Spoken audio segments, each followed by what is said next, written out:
Growing up in many African homes, we were taught a dangerous lesson, not through words, but through silence. We were told, keep quiet, don't talk when others are talking. Children are meant to be seen, not heard.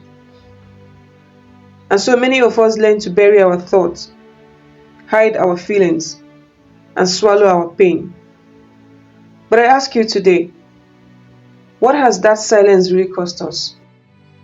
How many dreams never left your lips because you were afraid? How many times did you have something to say but the fear of being called disrespectful kept you mute? If this has ever happened to you, nod your head. You're not alone. Some of us grew into adults who still find it hard to speak up at work. Some of us stay in toxic relationships because silence feels safer than confrontation. And many of us struggle to even tell the people we love, I'm hurt or I need help. This is not just a personal wound. It's a generational wound. It's a culture of silence, passed down like an heirloom from one generation to another.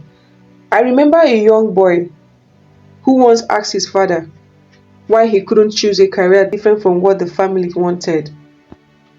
His father responds, shut up. You don't know what you're saying. When you grow up, you will understand. That boy grew into a man, but every time he wanted to make a choice for himself, he still heard that voice saying, shut up. How many of us were that boy? Or maybe that girl? You had a dream. Maybe to be an artist. Maybe to be a writer. Maybe to start a business. But silence killed it before it had a chance to breathe. Now, imagine thousands of children growing up with that same story. Children who are never allowed to question. Children who are never allowed to express. Children who grow into adults who fear their own voices. That is the weight of silence. Here is the truth. Silence is not respect. Respect is built on love, understanding, and mutual regard. Fear is built on control, intimidation, and shame. When a child fears you, they may obey, but their obedience comes from survival, not from values. When a child respects you, they listen, not because they are scared, but because they trust you. Do you see the difference? One builds connection, the other builds distance. Think about it this way. A child who fears you may run when they see you coming, but a child who respects you will run to you when they see you coming. Now ask yourself, when your children see you, do they run to you or do they run from you? Here is the good news. Healing is possible. We can break this cycle.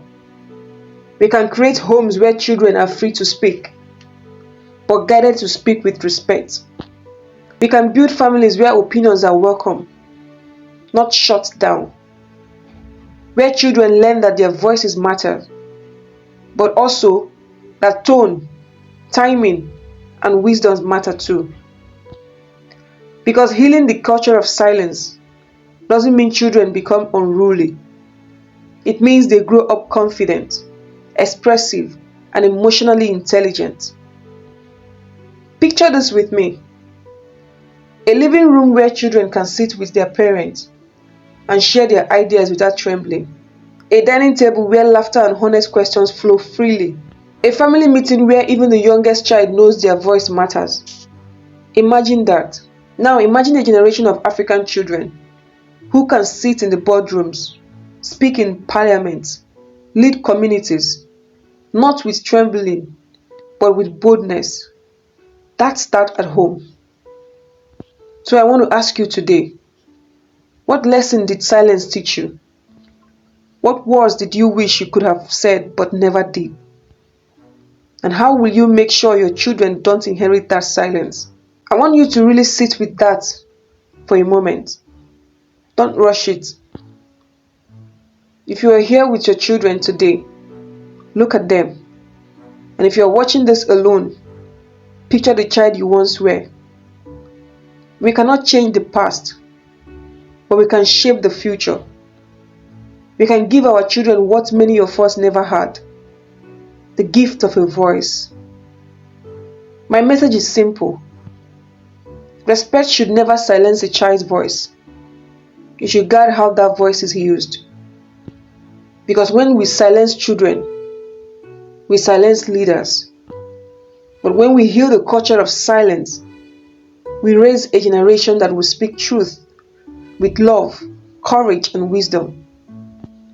The future of Africa depends on the voices we nurture today. So let's choose to heal. Let's choose to listen. Let's choose to break the cycle. Because a child's voice is not noise. It's the seed of tomorrow's change. And now, when you go home, I want you to try something simple. Ask your child what's on their heart. Don't interrupt. Don't correct. Just listen. That's where healing begins. Remember, we can't raise free children if we are still bound by silence.